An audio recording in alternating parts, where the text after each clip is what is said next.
What's up, everybody? How you doing out there? It is another edition of YouTube Live, Everything Phoenix, and I apologize about the tardiness here. We had some technical difficulties, and we got it all figured out. So we are now rocking and rolling with this edition, this Monday edition, as always, on May 25th, 2024, or March 25th. Holy cow! Let's not skip that far ahead. All right, so guys, we are diving into some cool stuff today. We're going to talk about the housing markets and inventory issues, but the commission lawsuit. Who has heard about the NAR proposed settlement to the lawsuits over real estate commissions? What does that mean? Are they going away completely? Are they not? Who does what and who owes what? Well, we're going to cover that because there is a lot of confusion about that right now going on in the marketplace. That's the number one thing that's being talked about. I'm getting the questions all the time. People are coming out of the woodworks asking me about this. So now we're going to dive into it and just have a conversation about that here today. All right, we're going to talk about some development stuff in the Phoenix area and where the market is today currently. All right, so let's dive right in as always.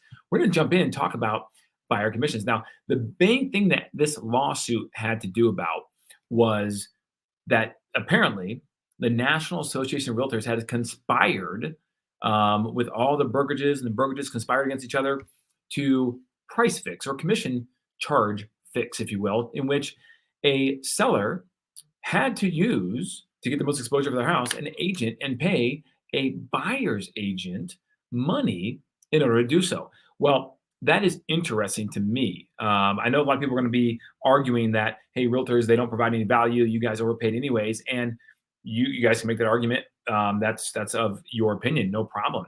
You can also make the argument that a lot of agents out there don't provide that much value. And that would be true in many cases. Because the whole thing about this is that agents who provide value get lumped in with the ones who don't. Agents who are taking this serious get lumped in with the ones who don't. And agents that actually protect their client on the seller side or the buyer side get lumped into the ones who got into the industry to not really care that much about those things. And so that is the biggest issue here.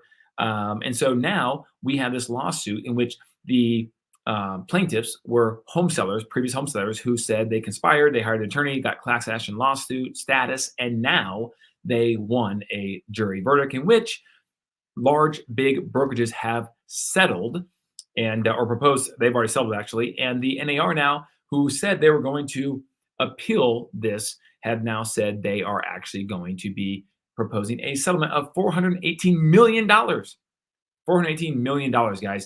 That is a lot.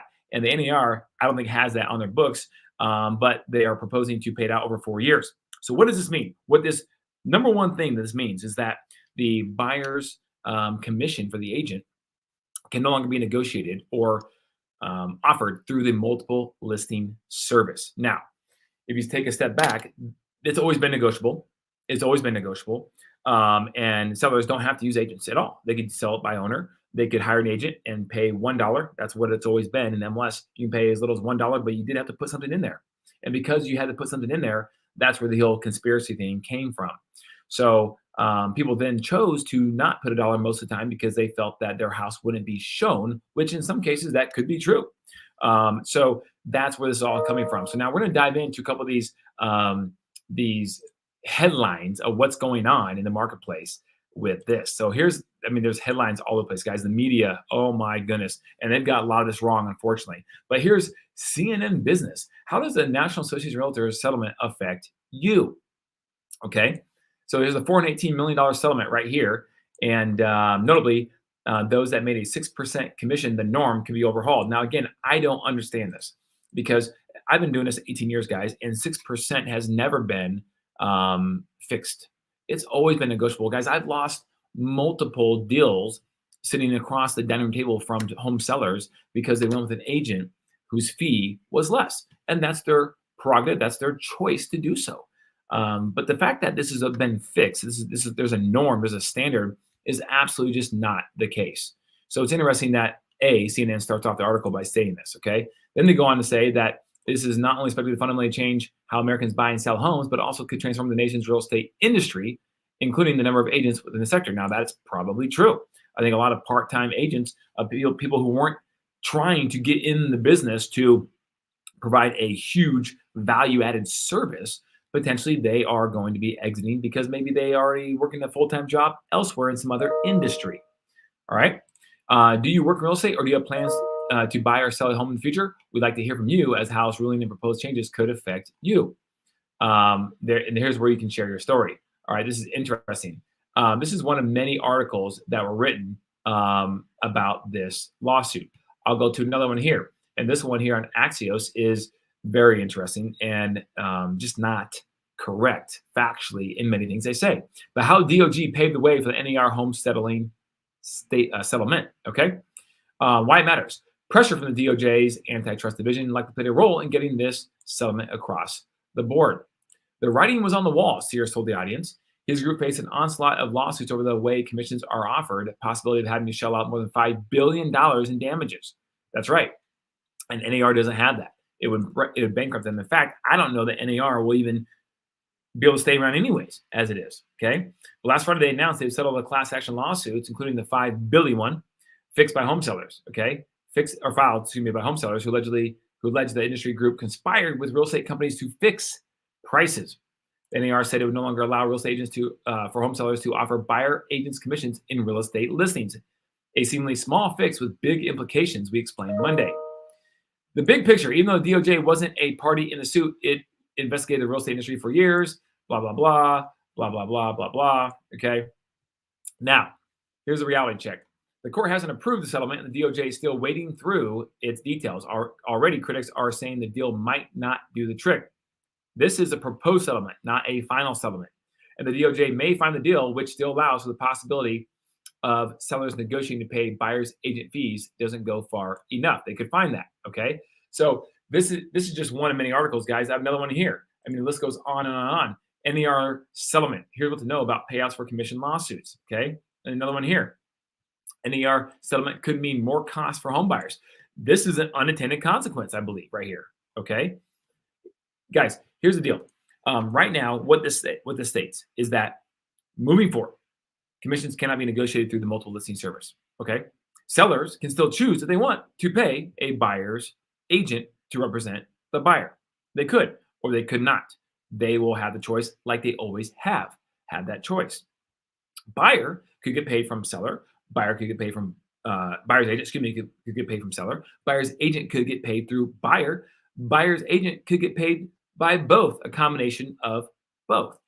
It's yet to remain what will happen, but probably all three of those will be an option for most buyers. Now, the one group of people that will probably be hurt the most in this scenario are people that are first-time home buyers, people who are looking to buy a house who maybe don't have a lot of money saved up, because now if they want representation, this will be an extra cost to them that they probably and may not have the money for. So that becomes problematic. Now, in that scenario, who is hurt there? Well, the buyer is hurt because the seller, their agent that they're paying for, represents their best interest. So chances are prices on those type of homes will go up because the seller will say, no, this is the price it's going to be. And you're not very fully informed on everything that goes on in the process. So this is how it has to be. Buyer goes, okay, because they just want the house. And then here goes the prices potentially rising from this situation. Maybe not. I could be wrong. Now, the other argument, other side of this coin, is that because commissions will potentially be lowered from the seller side, prices of homes, affordability will get better. Prices of the homes will actually go down. Now, guys, just stay with me for a second. I've been doing this 19 years. We talked to a lot of for sale by owner clients over the years, people who chose to work with us, people who chose not to work with us. And one thing I can tell you that is almost unequivocally always the same is that home sellers want to put as much money in their pocket as possible, and rightly so. That's what I'm trying to do when I represent a seller, helping them sell for the most money possible. So if that's the case, which it is, then do you think they're going to reduce the price of the home they're asking by another 3% because they don't have to pay it out, or 2.5% because they don't have to pay it out to the buyer's agent? No, they're going to keep that price where it is and put that money in their pocket, which is their prerogative, and rightly so. So the notion that overall home prices will come down now because every seller is going to collectively get together and be like, oh, let's sing kumbaya and let's just go ahead and reduce our prices by the amount of money we didn't have to pay, which we weren't going to pay anyway, potentially, is just absurd. So, guys, prices, this will not fix housing affordability pricing, not even a little bit. In fact, most people predict that because of interest rates coming down at some point this summer. In fact, if you look at the Las Vegas odds on the Federal Reserve dropping rates 25 basis points in June, in their June meeting, is a 97% chance. That's the odds makers putting that percentage on that probability of that going to happen in June at the June meeting for the Federal Reserve. When that happens, more demand will enter the marketplace. Their monthly payment will get cheaper.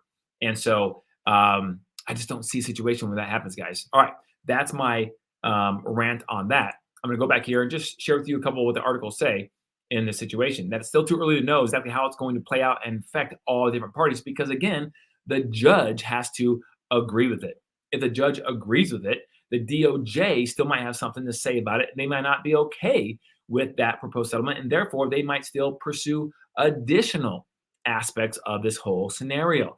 It's interesting, guys, but this is what we know right now. It's a $418 million proposed lawsuit settlement, okay? And in doing so, it NAR, I don't know how they're going to continue to survive, guys. I don't know. They're one of the biggest lobbying groups in America, and yet they're on the cusp of potentially falling apart. But this guy here is the CEO of Maryland, Delaware Group of Long and Foster Real Estate in Maryland, says real estate has always been supply and demand.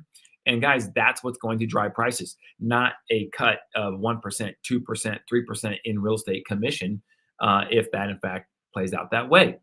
A lot of things causes people to buy and sell a house. If there's a structural change to more cost being put on the buyer, I think that negatively affects the buyer and positively affects the seller. And if that's the case, prices go which way? They go up. But he continued, what's still up in the air is how many buyers will ultimately be paying agent commissions and how much. With a move to a more negotiated fee commission, that doesn't necessarily mean the standard regimen, a 6% commission split between the buyer and seller's broker and paid for by the seller will go away entirely. So this is interesting, guys. And it goes on to say a lot more about this, but the reality is that the industry probably will adapt. There'll be people who are entrepreneurial and they will come up with ways to help finance the cost of the buyer having representation into the deal, i.e. the mortgage industry, and through seller concessions to where ultimately you get to the same destination, just a different, same end result, just a different destination or different way to get there. So interesting times, guys, but I want to know what you have to say. Comment below. Let us know. Do you think this means commissions are done for good? Buyer commissions are done for good? That only the buyer will pay it? Or what do you think? At the end of the day, guys, this guy told me an analogy which I thought was pretty good. When you go buy a car, right? You go buy a car, you're on the car lot, and all you hope is that the guy helping you purchase that car, is trying to be truthful to you and tell you if it's a good deal, bad deal, the lowest they will go, the highest they will go, whatever it may be. All the details you wish you knew or have, because that way you're not looking at like the Carfax report. Well, you need to look at that. But I'm saying like comps on KBB, right? We've all been there, okay? But what if when you went to buy a car, you had a representative working on your behalf and you have to rely on the lot sales guy who works for the dealer, by the way, who's selling the car, to give you all the details and disclose hopefully everything to you and so on and so forth. It'd be a little bit like that.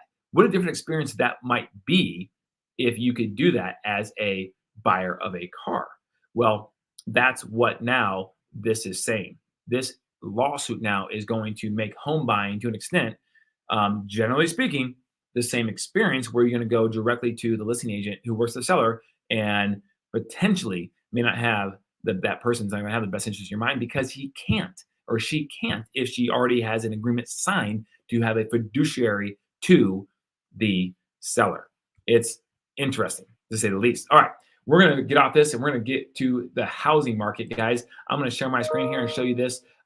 Let's talk a little bit about active listings, inventory. You can see right now on this chart that we have multiple years of data for active listing here, inventory here in the Phoenix area.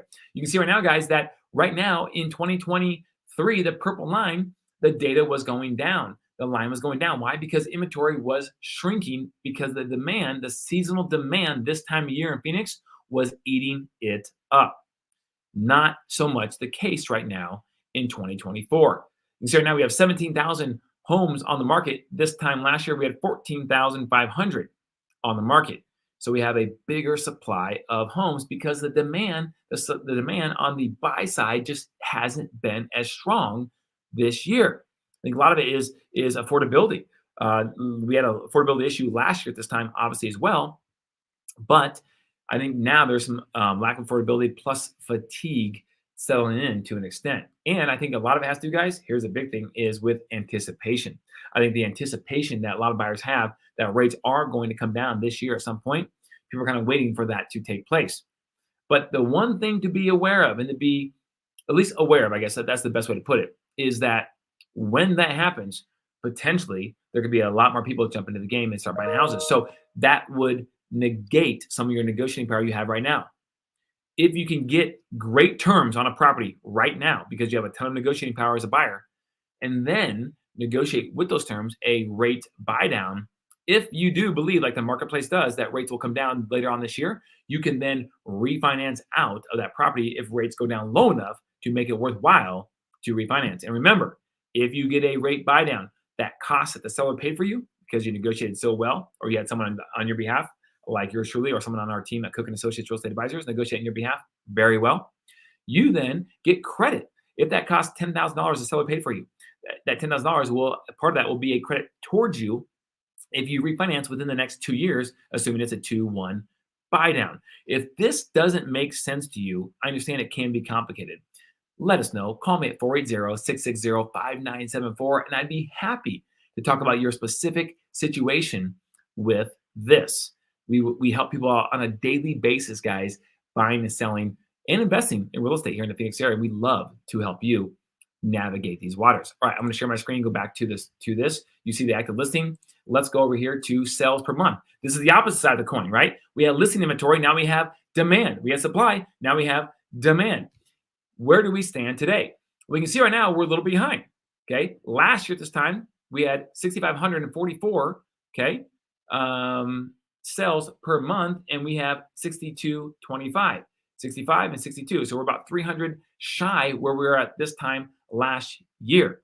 So you can see that not only do we have more supply hitting the market than last year, more people are putting their houses on the market, we have about the same demand, but not really. We are shy on demand. I think this percentage point might be about 5% or so, right? What is that? 65 to 62, maybe 3% difference between last year. So it's not terrible, but it is lower. And the trend, the good news is the trend is staying the same way as it was last year, and that it usually is every single year. Look at 2020 and 21 and 22. They all dipped towards the end of January, and then because people are getting used to the holidays are over, they're used to the swing of things, normal life, and they're now jumping in to buy. Specifically in Arizona, there are a lot of snowbirds. People coming down to experience that nice weather, get out of the snow of other places across the country, and then they're looking to buy real estate while they're down here. This happens every single year, and it's happened this year just at a slower pace. I mean, look where we're, guys, compared to, what is this blue line here? This is 2021.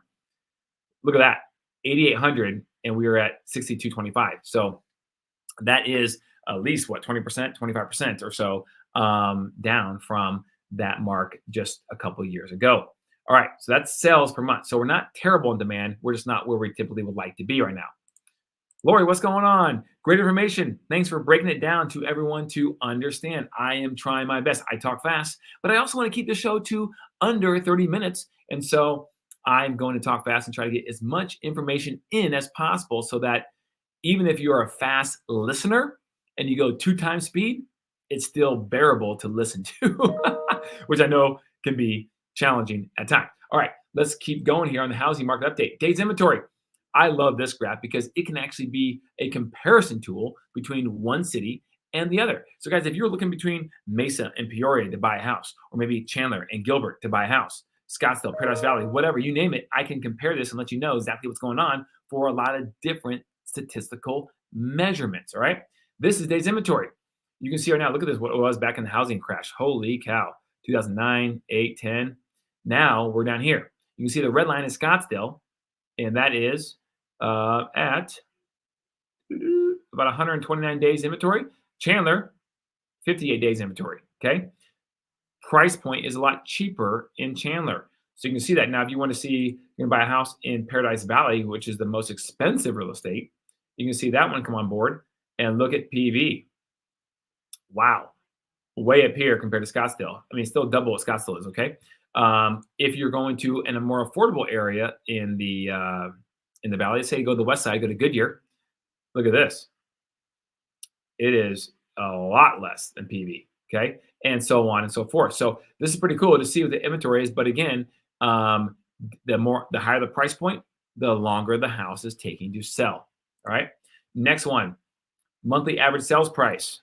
This is interesting. You have Scottsdale and Chandler again, two of the hottest cities in the valley. And by the way, what are those cities? I'm glad you asked. There's Chandler, Glendale, Gilbert, Fountain Hills. So Scottsdale's down here a little bit. It's in the top 10, but it's not top 5.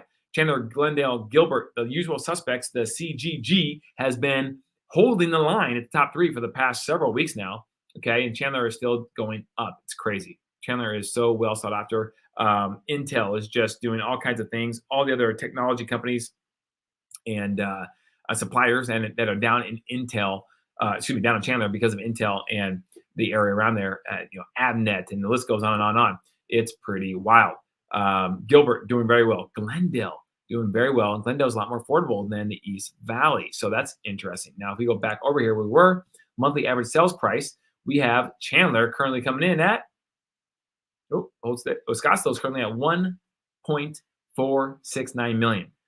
Scottsdale, okay? Chandler is at 609. So almost 1.5 compared to 609 for the monthly rolling average sales price in the valley. Now look at the post-COVID here. COVID happened about 2020, right? Okay, and then we got into COVID, and then it started spiking. Scottsdale really was a big benefactor of COVID, and then Chandler was as well. All right, next graph. Just give you a quick hit here, guys. This is the active listings map for the valley. If you want to know where the most inventory is, therefore really the higher price points, you can see kind of where they are. And you can see the price points by color right up here on the top side. So you can see the more expensive is the Northeast Valley, Paradise Valley in here, up to Scottsdale, Fountain Hills over here. The more affordable areas are going to be on the West Valley, Central Phoenix area, North Central Phoenix, and over here to the West Valley area. Those are where the active listings currently stand today on the market throughout the Phoenix area by price point. That was pretty interesting to show you guys. And again, let's look at the gauges. The CMI, guys, remember, 90 to 110 is a balanced market. Anything above 110 is a seller's market. And right now, Phoenix overall at 149. Look at the supply, guys. Supply is low. Demand is low, but not bad. You look at a place like Glendale, okay? 172, doing very well. Supply is low. Demand is about the same as Phoenix. Let's go to Cave Creek up in the Northeast Valley. Cave Creek comes in at 98, a balanced market. One of the few balanced markets, guys, 98.8. If you're looking to sell or buy, you have an equal footing as each other, okay? And then let's go to Queen Creek, the Southeast Valley. Love the town of Queen Creek. It's a buyer's market still at 87.7. Supply is up. A lot of new home construction going on in there. Demand, though, is up too. Look at that. Demand is higher in Queen Creek, which is good. So if you're looking to invest, you should be looking at a Queen Creek. The other one that's pretty cheap right now is Buckeye. Let's look at Buckeye now, guys. 66.5 on the CMI. Wow, that's low. You have a lot of supply. Demand's okay. So if you're looking to maybe buy and rent, buy and hold, that'd be a good place to maybe start, especially with all the new development that will be coming down the pipe in Buckeye. If you're a longer term investor, guys, we're talking, your exit strategy is 10 years plus. Buckeye would be a phenomenal place because over the course of 10 years, the amount of infrastructure and development going on in Buckeye, because Buckeye is huge, is going to be phenomenal.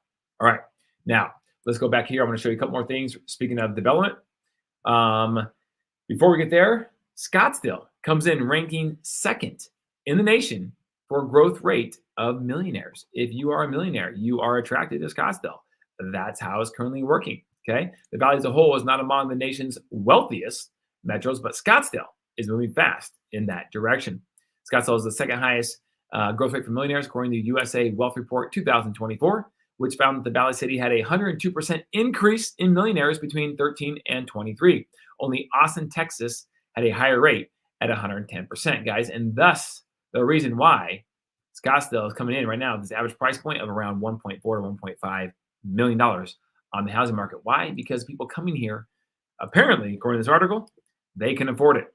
The jewel in the crown of the greater Phoenix metropolitan area, the Arizona desert city of Scottsdale has seen spectacular growth of 102% in the last 10 years. Scottsdale is home to a number of growing exclusive golf and lifestyle estates and is attracting large number of tech entrepreneurs from California as well as wealthy retirees. All right, the report used data from all kinds of fun stuff, but where else came in that report? You have, after Scottsdale at number 3 came Palm Beach in the West Palm Beach area of Florida and neighboring towns of Greenwich and Darien in Connecticut and the Bay Area in California. The report said Scottsdale, Austin, and West Palm Beach are expected to continue to lead the wealth growth category for the next decade, with other areas including Salt Lake City, Tampa, and Naples, Florida, expected to see gains as well. Guys, what is the common denominator so far happening in these cities? Well, the top 3, you're talking Sunbelt cities, you're talking beach cities, and cities that have pro-growth on the corporate side initiatives, lower taxes, that sort of thing. Very interesting. Now, obviously, you have in the top 5, you have the Bay Area and the Greenwich, Connecticut area, which traditionally have always been super high end and still are high end areas. But that's a lot more of the older wealth, right? That has been, they've been in top probably 2 to top 3, top 5 lists for a century, right? Those 2 cities, thanks to New York City, right? For the Connecticut, Greenwich. All right. The United States is by far the world's leader in the wealth hub, according to a larger report, with 37% of the world's millionaires, or about 5.5 million of them, the report said. America's wealthiest metros, as measured by a number of millionaires, were led by New York City, still a lot of money there. Rounding out the top 5 were Bay Area, Los Angeles, Chicago, and Houston, which actually kind of fly in the same line to the extent of city size for America. I mean, look, Houston, Chicago, LA, New York are all top 4 cities for population in America. When ranked by billionaires, this is interesting, the Bay Area takes over the top spot. It is home to 68 of the country's 788 billionaires. New York City ranked second with 60, followed by Los Angeles with 43. Okay, nationally, the number of millionaires grew 62% from 2013 to 2023. Wow, that is incredible, guys. So America is the land of still opportunity, and hopefully it stays that way. Let's all pray for that, right? Okay, another article about that. Millionaires, where are they going? But Austin, Texas takes the first spot, followed by Scottsdale at number 2. All right, Sun Belt. Speaking of which, housing markets see high price to rent premiums. Shifting market conditions are affecting decisions on whether it's better to buy or rent in cities across America. So where are those cities where it might be better to rent? Okay, it's not always better to buy. Most of the case, if you're talking about building wealth, let's say longer term, it's hard to argue against that. The statistics would prove that all day long. But in some areas, maybe right now, because of the cost of housing, the rent prices are the way to go, at least in the short term. So here we go. Price to rent premiums. When average home prices outstripped rental prices most significantly across the U.S. in January 2024. Where did this happen? McAllen, Texas, San Jose, California, Carolina, Charlotte, Durham, North Carolina, guys. Look at that. Nashville, Atlanta, Raleigh, Orlando, Lakeland, Florida, Dallas, Seattle, Jacksonville, Los Angeles, Des Moines, Iowa, Columbus, Ohio, Houston, Boise, Philadelphia, San Francisco, and Rochester, New York. Isn't that crazy? That's wild. In February, apartment asking rents at professionally managed properties nationwide ticked up 0.2% on a yearly basis. And you can see the metros where apartment development is hottest: Austin, Texas, Jacksonville, Nashville, Florida, Phoenix, by far Phoenix, Salt Lake City, and Raleigh and Durham, North Carolina. All posted deep rent cuts in February, according to RealPage, to try to fulfill the excess of supply. So guys, there they are again. One more time for you. If you're in one of these cities or looking to move one of these cities, that might be an area you at least consider looking at the rental prices before you're going to jump in and buy a house or whatever, because they might be offering some steep discounts to try to fill the oversupply of rentals. Okay. Interesting, right? I mean, Des Moines, Iowa was kind of sore thumb, kind of stuck it out there out of nowhere. I mean, Columbus, Ohio has been a pretty hot market, but Des Moines, Iowa, wow, your marketplace has been doing well. Good job. Kudos to you. All right. A couple more. We're done here, guys. I thought this was interesting. This is residential real estate, so why not throw it in here? But, guys, did you know that Arizona has a diverse geographical area throughout the state? I know we're all about everything Phoenix here, but Arizona is a magnificent state, guys. Here is one example. A wealthy to-do a business owner. He lists his Desert Mountain home, which is located in Scottsdale, Arizona, and he's now commuting by plane from Flagstaff every day to work. That's right. Why? Because his kids are alpine skiers. And so alpine skiers in Arizona. Yes, in Arizona. And they actually practice, he said, 4 times a week, and they do races on the weekends. And so right now he has a home in Flagstaff, and as a pilot and flight instructor himself, he owns a business jet and seaplane. Therefore, his commute from his Flagstaff home to his Scottsdale office only takes about 21 minutes every day. Faster than it takes most of you guys to drive to wherever it is you work in whatever city you live in every day. Pretty crazy, right? So he stores his plane at the Scottsdale Air Park. He flies right in there. And then his office is right there in the Scottsdale Air Park either, which is one of the biggest employers in all of the greater Phoenix area. Because his kids are alpine ski racers, it made more sense to move to Flagstaff because they practice 4 times a week and they race, of course, on the weekends. Skiing in Scottsdale is a little lean, he joked, which, of course, there is 0 of that. So that is pretty crazy, guys. Commuting from Flagstaff by plane to Scottsdale, go to work every single day, only in Arizona. Maybe only in Arizona, but definitely in Arizona, guys. I'm telling you guys, I'm just telling you, when it's hot in the summer, go up north, temperature drops 30 degrees on average, somewhere in there. It's amazing. Okay. Deer Valley industrial growth surge continues near the airport, guys. Speaking of the airport, the Scottsdale Air Park and the Deer Valley Air Park located in North Phoenix are 2 huge employment hubs. And this is a picture right here of the Deer Valley Airport, which no one really talks about, but is an up and coming employment area with office space and warehouse space, industrial space all around it. And it's easy to get in and out of as a private commuter airport. Okay. So just want to let you know about that. If you're looking to maybe, I don't know, if you need some industrial space for your business or looking to relocate part of your business to the area, this is a viable option for you. And again, it services that North Phoenix area for private commuter businesses or passengers, whatever it may be.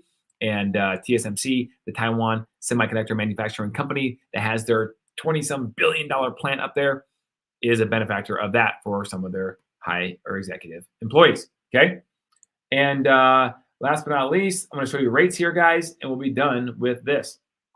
Where do rates stand today, guys? Well, at 6.92. So it's a little better. It was at 7 and then crept up above 7 for a little bit. And now it's in the high 6s. So just say, we're trying to find a silver lining here, guys. We got a little bit better rates on 30-year fixed going on right now. So keep that in mind. But guys, everyone, I'm telling you right now, people are sitting on the sidelines and they are chewing their fingernails, waiting and anticipating for the Federal Reserve to drop rates this summer, which, guys, you know what? It may not happen.